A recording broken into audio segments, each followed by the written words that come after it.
and was part of the group that put together the first alternative budget, which was for the city of Winnipeg back in 1991. La veille du prochain budget de M. Martin. Je pense qu'elle a vraiment très bien décrit la situation.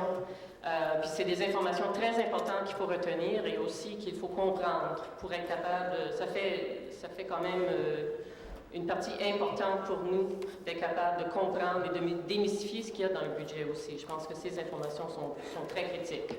La veille du budget et surtout après le budget, dénoncer ce qu'il y a dans les budgets, surtout par rapport aux coupures dans les programmes sociaux, quand il y a, on voit l'iniquité dans notre système de taxation, quand on est capable de répondre à cette question critique.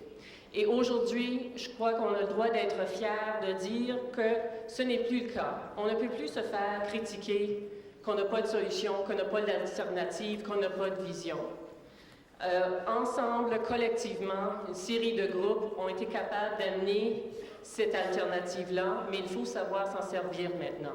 Il faut être capable de bien utiliser le matériel là-dedans, de le comprendre et surtout d'informer beaucoup plus de gens autour de nous. Est-ce qu'il y aura des coupures dans les emplois?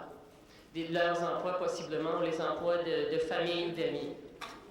Et à cause de l'hystérie qu'on a développée autour du déficit, je dois vous dire qu'ils sont très loin de la réalité de la mère seule qui habite à Nelson, BC, ou le chauffeur de camion qui habite à Caraquette.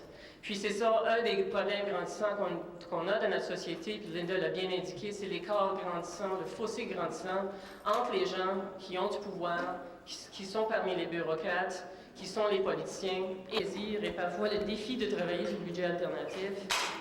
On sont venus à comprendre effectivement qu'un budget, c'est pas juste des chiffres, c'est une expression très tangible, très concrète, des choix qu'un gouvernement fait au sujet du futur de son pays.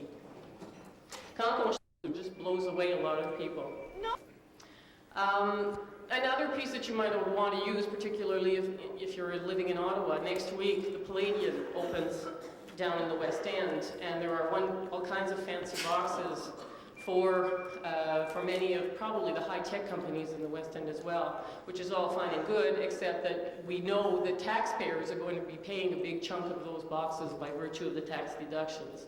So those are the kinds of snippets of information that sometimes you can tax country by OECD standards.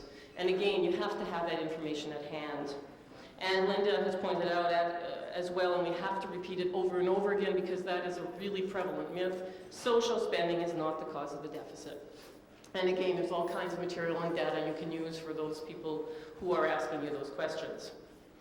To demystify the budget, there are going to be materials that will be developed. I think it's certainly worth your while to take a good look at what's in here. You have all kinds, you do have the popularized version on page 11 of this material in the English one. And that gives you those bullets that would be useful for you to start working with others in terms of making this issue of budgets clearer to them. A video, I understand, is also in the process of preparation and will be available shortly, so that's a good place to pull your energies together. Where they're not ACN coalitions, I would encourage social groups and unions to start working together at the local level, and also to be as inclusive as possible. Bring in other groups that are perhaps sitting on the fence. You've got to try to inform them of what is in our alternative budget. And we have to find ways to get at these people and to attract them to the issues that are so important to us. Whenever possible, again, inform and educate your local media sources. And again, I would commend the work of the communications people who have included in your documentation sample op-ed articles. Take that attitude of hoping that some other group or some other person will take up the initiative. It's just not going to happen for us. This is not a budget to leave to the experts, because the experts are here.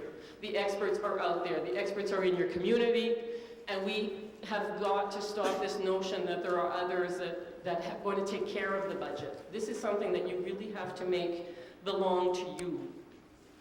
But on the other hand, I think we have to consider the demystification of budgets as a long-term goal. Let's face it, nobody's going to get this overnight. And we will have an opportunity today to learn more about the framework document, but it's not something that you just sort of come out with and say, okay, I know it all in a day. We're in this for the long haul.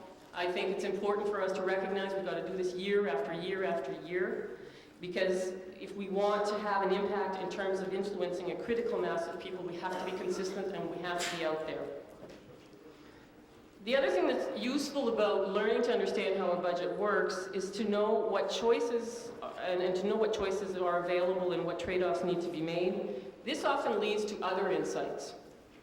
Because through the budget process, I think those of us who were not perhaps in tune with all of the budget issues, we've come to understand how the federal government, while it has choices, while it has options, it also makes us understand the larger corporate agenda. So this is a tool, and it's not just an end in itself. I think it really does make us understand the framework we are working in, and it also makes us understand that we're going to have to go beyond Canadian borders if we really want to resolve many of the issues of the long term. It becomes a notion of taxing transnational corporations globally. And this is what working with the budget, an alternative budget process, leads you to, because you see that there are certain things we can do in Canada, but there are also things that we're going to have to do at the global scale. The other plus of learning to understand these budgets is to widen your scope. While the National Anti-Poverty Organization traditionally deals with social policy issues, through this process, we have certainly been able to better articulate the interaction between economic policy and fiscal policy and monetary policy. So it does broaden it out, and it does give us a much clearer framework from which to operate on. I think you have to understand also the budget that we prepared last year, our first attempt, was a document that we in our organization used all year round. It became a really important reference tool as well throughout the year because it contained a lot of the information we needed in order to respond to issues as well that were emerging. Now, that being said, I still have to admit, nobody will ever get it all. I mean, I'm not an economist, I'm not a poli-sci grad, and I have to admit I even flunked out of the 2 university math courses I ever took. So I don't think we can expect to get all of the fine points here. Don't be too hard on yourself if you don't get it entirely. But you do, I think the framework document is probably the big piece. When it comes to the numbers, it's important, it would be useful for you to know them, but it's really the broad strokes and the vision that's important for all of us to understand. So what do? Well, as I said before, if we have to understand it, and this is a starting point today, we have to discuss it, and we have to feel comfortable with it ourselves. And then we have the challenge of going out there and selling it to others. And while you can do things in groups, and you can do things at the community levels, and you can develop meetings, and you can do the media piece, I'm convinced that a lot of the work is just going to be the one-on-one stuff. And the one-on-one will take place on the shop floor, it'll take place in the offices, it'll take place in the cafeterias, it'll probably take place in the bars, and it'll even take place while you're watching the news with your family. You have to use those opportunities to develop that kind of discourse. And I think there's hope. I think that there's hope that we will interest people with a new vision for Canada, and that's for 2 reasons. In the year-end Angus Reid poll that I referred to earlier, the respondents were asked who or what they thought was contributing to the growing gap between rich and poor in Canada. An astonishing 54% named corporations as one of the major culprits. I was personally amazed by that level of results. I would never have guessed that so many people are starting to tune in to what is happening here and how there is inequity and the fact that corporations are just not paying their fair share and are in fact contributing to this growing gap. So that really made me hopeful. The other reason I guess I become more hopeful is in the work that we do at the National Anti-Poverty Organization. We often have an opportunity to go out and talk to people, to do presentations to groups. And a few weeks ago I was in an area in southern Ontario which is not exactly known for its left-wing thinking, and was really, we were talking about cuts to social services and programs. And if I would have gone there, I think 18 months ago, I certainly would not have gotten the kinds of questions that I got after the presentation. These were largely middle-class people, some of whom were service providers, others who were not, but they were asking what I would call the right questions, such as, how can we deal with the deficit without cutting social programs? How come the corporations are not paying for their fair share? What is the corporate tax rate? They really were starting to ask those questions, but we have to be prepared with the answers. We have to be able to be there on the spot and tell them the information that they so desperately need and that they're asking about.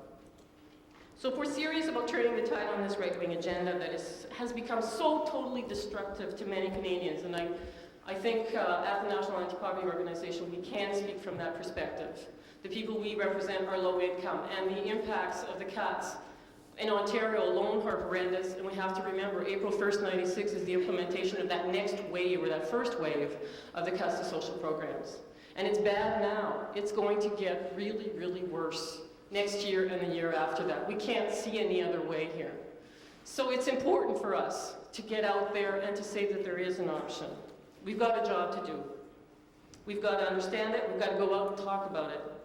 And this isn't gonna happen overnight again. I mean, this agenda of totally driven by deficit reduction alone didn't happen just in one night. This is a long-term process that's probably been developed over 20 years, so we have to be patient as well. Just in closing, I think I have to say I believe in democracy, but I think that people have to be given some real, true choices about what kinds of budgets they can actually get. There's not just one kind of budget. There is at least another kind of budget, and this is the one that we have developed here. And I trust in the intelligence of Canadians when they have both sides of the information on the budgets, both sides of the story, when they have that kind of information to make informed choices. I don't think they've had that kind of information to date.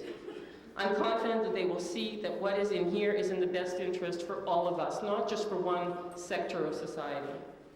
But the problem is they don't know what's in here yet, so I suggest that we get to work today to find all the ways and means whereby we can give people the straight goods about how we can make the choices today that will give us a country that will still be decent, civilized, prosperous, and certainly caring about its poor tomorrow.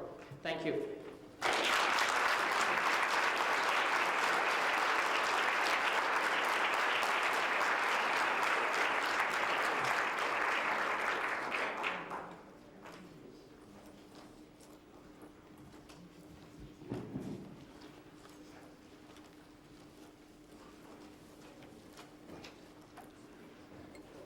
What I'd like to do is to highlight the more important aspects of the framework document which all of you have.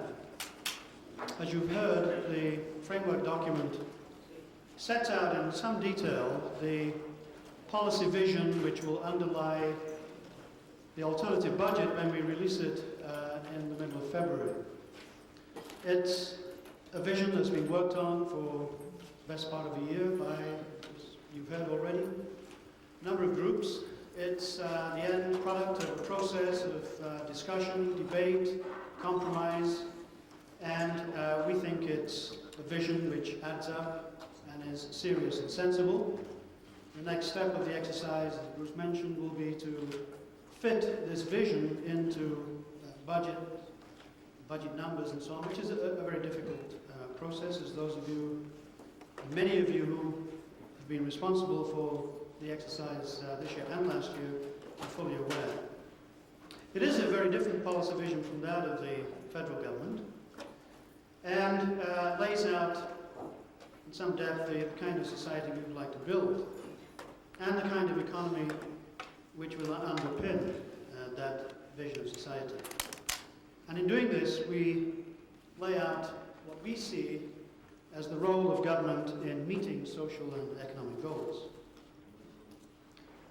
We're very upfront about our objectives and our principles. We are committed to full employment, to the maintenance and indeed enhancement of social programs, to a fair and fairer distribution of income, to much greater social equality in all the senses of that term, to the protection of labour rights, and to improvements in the environment, and what follows attempts to be faithful to these objectives. All of what we're proposing will be achieved within a responsible fiscal framework the outline of which we have already, the details of which will be released with the budget. That framework recognizes the need for a sound debt management strategy. We will reduce Canada's federal debt to 60% of gross domestic product over a 5-year period, by the year 2000. And it so happens, as a subsidiary element of achieving that goal, the deficit will be reduced to zero by that year as well. This 60% target, we think, is a sensible, responsible target and is very much in line with what European nations are aiming to achieve. It is unemployment. We put the jobs crisis front and center in our vision of a new economic policy. Current monetary and fiscal policies have completely abandoned full employment as a goal. And we believe, as we argue in this paper, and as we've argued in a technical paper which was released by the Centre for Policy Alternatives a few weeks ago, that current policies are actually making the employment situation worse. Anticipated cuts in the coming year of a further $6 billion can only add to enormous pressure on the employment situation, and when one adds into that fiscal cutbacks at different levels of government elsewhere, we believe that we're heading for a major crisis of jobs, which will also in turn feed back into the budget and make budgeting that much more difficult. The government has completely failed in its job creation targets. Forecasted between 300,000 to 400,000 jobs, and it seems to be hitting about 10% of that target. In the meantime, and we try to estimate that, put some pressure on the revenue side of the budget. Economic growth is faltering and is very lopsided, and government cutbacks are not helping. So our approach is to create jobs, put people back to work, and raise tax revenue as working people pay income tax and GST. So our approach to budgeting is premise. We would stimulate economic growth, help to rectify the imbalance in the recovery that we've already identified, which plays down the housing sector, the consumption sector. We would stimulate employment growth by stimulating spending on consumption and investment. The dollar will stabilize, but we anticipate a dollar closer to 70 cents, and that in turn will generate increased jobs. Debt costs would be reduced in the process of reducing interest rates. And we would hope that employment stability and fiscal stability. Secondly, we would require the Bank of Canada to gradually, systematically, slowly and sensibly buy back government bonds from the commercial sector. We anticipate that if we were to restore old levels of central bank financing of government debt over a very long period of time, that debt would be transferred to the budget and would reduce debt servicing charges in the budget. And we factored this into our forecasts and our numbers. We would also adopt a different debt policy, a broader debt policy. Greater reliance on local financing of debt. Our budget would last only about a couple of years, and during those times, a half or more of funding of increases in debt would come through the Bank of Canada mechanism. We would sell Canadian savings bonds, revived and revamped Canadian savings bonds as debt victory bonds budget, which would focus on some traditional and some non-traditional means of raising jobs. An infrastructure program would be maintained and enhanced. We would also have a very significant environmental component to our job creation program. We're very concerned that not just that we create growth, but that the growth that we create is self-sustaining and is sensible and defensible from an environmental point of view. So there would be a strong conservation element within our job creation program. There would be a housing retrofit program. We would promote housing, social housing. We would improve communications, both in terms of highways, physical highways, and the information highway. We would have a national childcare program which would have as one of its components the creation of jobs. We would restore and build up expenditures on research and development, which have been cut back very badly, which we believe in the long term will cause enormous damage to the economy. And we would fund some restoration of research by a surtax on profits. We would emphasize the strategic procurement of commodities in the healthcare and computer sector. We would encourage that. We would establish enterprise development banks to recast investment, and we would finance that by a one-time levy on financial institutions. We would promote regional and community economic development and support micro-enterprises. We would also take a number of steps to redistribute work time so that the available work is shared out among more people. We would shorten the standard working week. We would reaffirm the right to refuse overtime. We would increase the maximum insurable earnings on a UI basis, so that would to some degree discourage overtime. We would strengthen family and parental and educational leaves. And we would reform the Canada Pension Plan so that we cease punishing workers who are attempting to have flexible working arrangements. And finally, we would prorate benefits for part-time workers. That would be our job creation program, which would reinforce the monetary policy which we've adopted. So the first part of our budget, and I would say we could summarize the budget as having three major components. One is the very strong emphasis on employment and job creation. The second one is on the maintenance and strengthening of social programs. And then the third one is on a fair taxation system.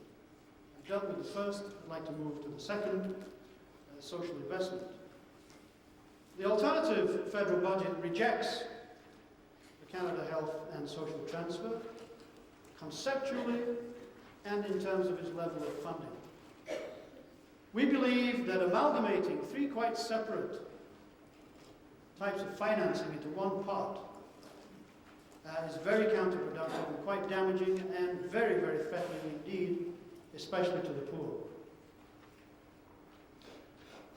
We believe that conceptually that is a bad move. We also believe that the government is in serious risk of abandoning national standards and of abandoning the right to assert national standards, due regard being had to the peculiarities of the Quebec situation.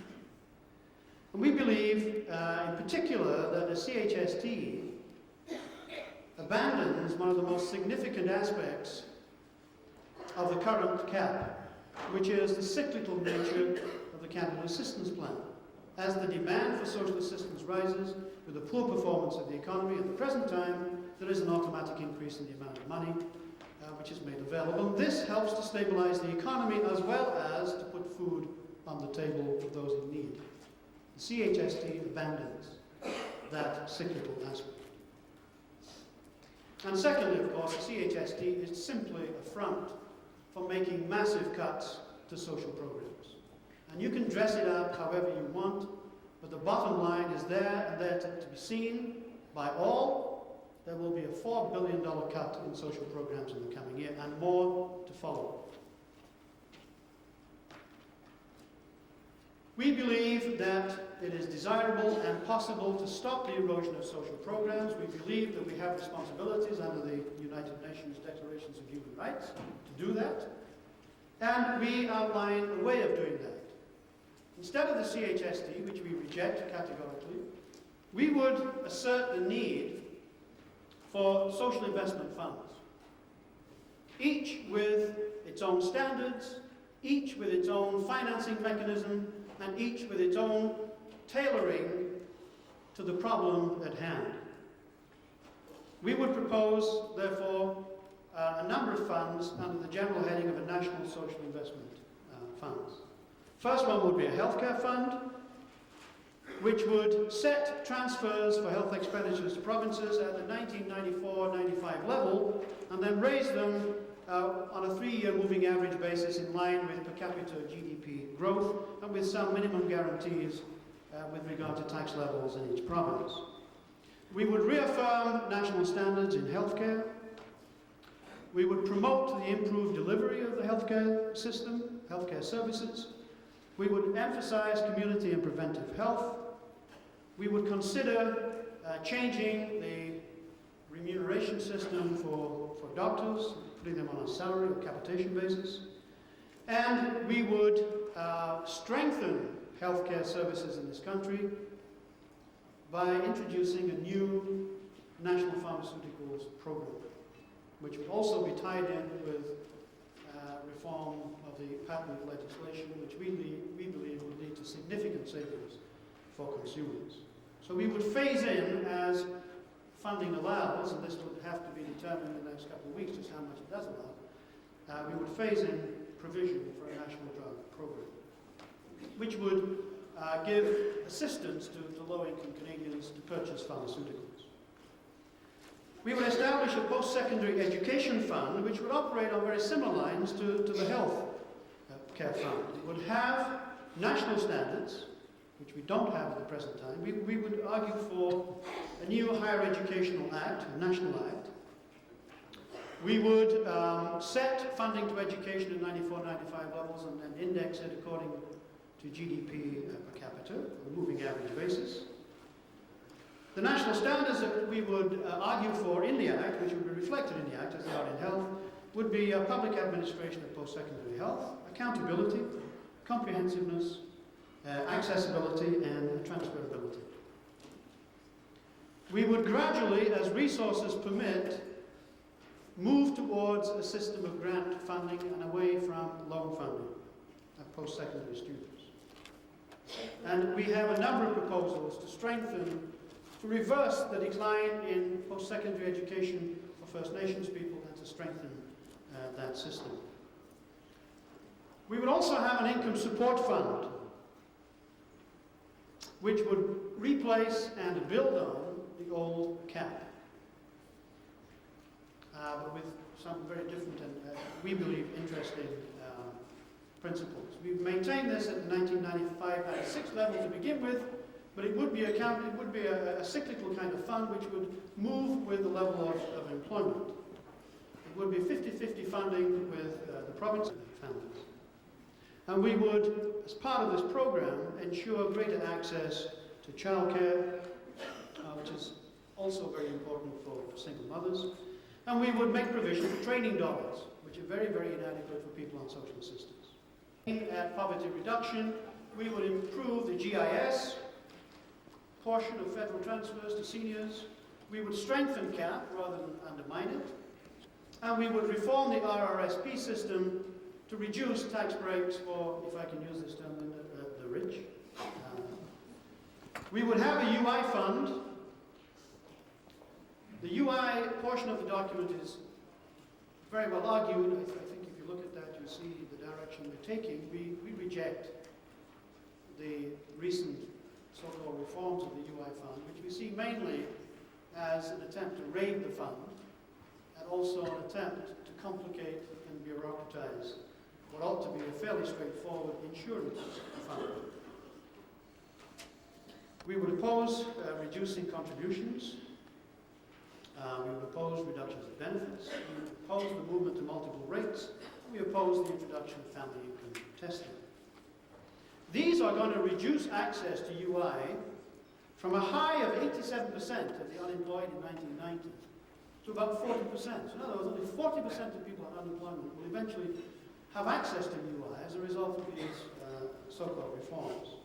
Unlike Mr. Axworthy, we hope to show our funding requirements dollar for dollar, year for year, without any subterfuge or hiding of what exactly is involved. Our principles, national principles of accessibility, affordability, quality, comprehensiveness, and accountability will be retained in the coming budget. And again, this program will be phased in as resources permit. We would have a National Housing Fund. We would maintain and strengthen and improve programs for people with disabilities.